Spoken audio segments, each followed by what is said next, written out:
afternoon and welcome to GrainTV. It's May 24th, 2013. To my right is Cody Bills and I'm Brock Shimbino. The grains ended the week negative. Let's turn over to the FireTip trading software to see how we ended. Corn was down 4 3/4 for the July contract. Soybeans off 23 1/4 cents. Wheat in Chicago down 5 3/4, and Kansas City was off 8 3/4 as well.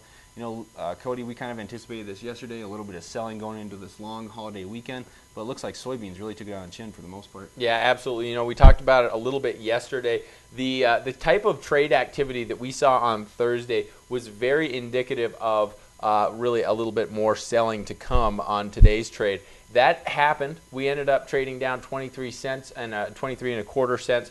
And really, I think it was follow-through selling from that fake out that we had yesterday. You know, we tried to get over 15. We pushed up to 15.46, so we were well on that north side of 15. And then we came charging right back at the end of the day. I wouldn't be surprised if some people that were long got caught in that and ended up having to get out of the positions before the weekend here today. One of the main things, though, that we should focus on is basis. Basis has really been moving very much inverted with the action in the price. For corn, it's not so bad here. Corn was mostly stable. We had solid basis, really an improvement about 1.5 cents here on average across the U.S. We saw ethanol plants stay firm. You know, we've seen solid production out of ethanol plants. The production this week was actually a marketing year high, so that's very good to see. And you know, the crush margin going forward, or that grind margin going forward, is pretty solid. It stays very healthy.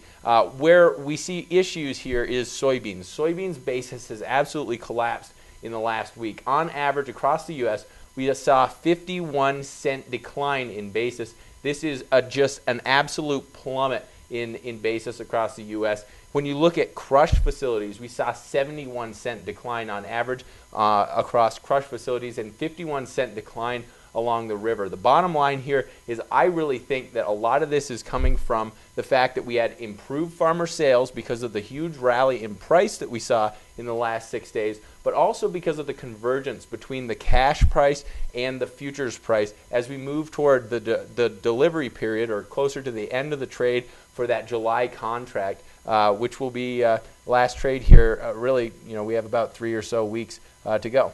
Yeah, coming up on first notice day for that July contract in soybeans. You know, something else that's been kind of interesting as well, I've seen come across the newswire a couple times over the last couple days, is a lot of these elevators and end users are actually rolling their contracts out to August, September, and sometimes even out into November, and still pricing it for spot delivery off the November contract. Yeah, that's really unique. You know, we don't typically see that this time of the year, but you're absolutely right. We've been observing that as well as we collect cash basis. We've seen a lot of people go from that July to the November contract this early. That seems a little bit odd, but I think that is also contributing to why we're seeing basis just implode here as we move into June.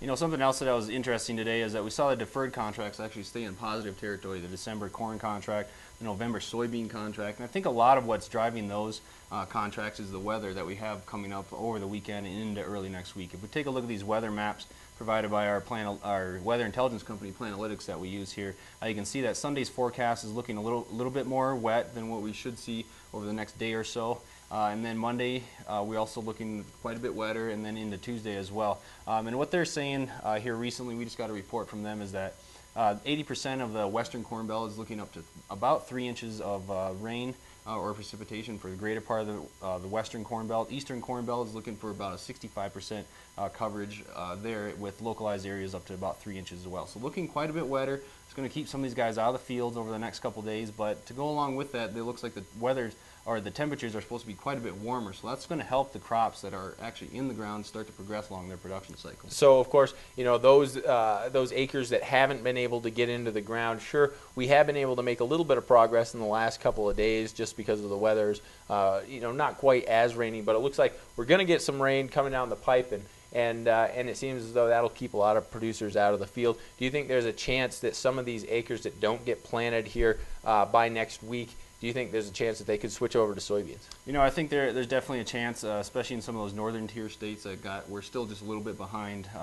You know, they're coming up on preventative plant date. Some of the early states are here this weekend. So that's definitely a possibility that we could see some acreage turn over to soybeans. Something else that we need to keep in mind is that after this weekend, the weather does look quite a bit wetter, a little bit warmer, but still we're quite a bit behind, especially in the most important state, Iowa, for corn production. We're about 20% behind where we should be for this time of year, but we'll get the crop progress out on Tuesday afternoon. No, that sounds fair enough. And guys, thanks a lot for tuning in this week. And if you have any questions about what we talked about, give us a call at 877-472-4607. And I would encourage you guys to go out there, if you don't already have a demo of the Fire Tip trading platform, which we highlighted here when we showed you the soybean chart.